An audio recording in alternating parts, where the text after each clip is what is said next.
من هو الله؟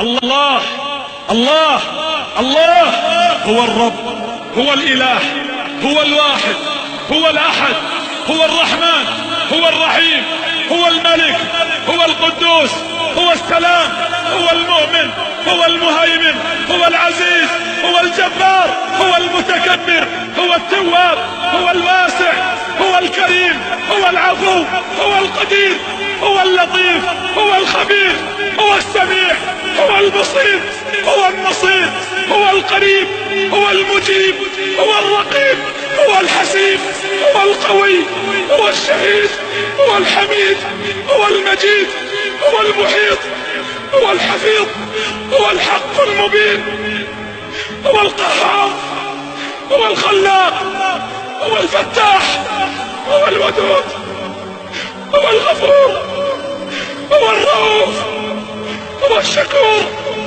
هو المتعال، هو المستعان، هو الوهاب، هو الخفي، هو الوارث، هو الولي، هو القائم، هو القادر، هو الغالب، هو القاهر، هو البر، هو الحافظ،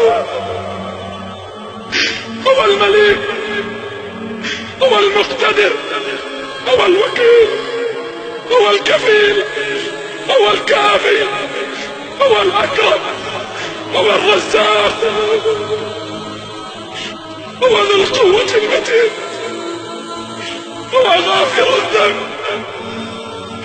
هو قابل التوب، هو الملك جل جلاله.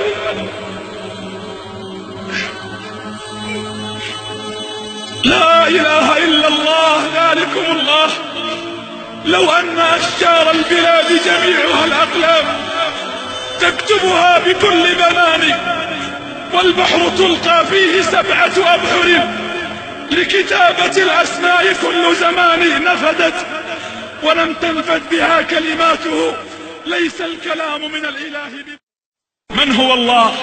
الله الله الله هو الرب، هو الإله، هو الواحد، هو الأحد.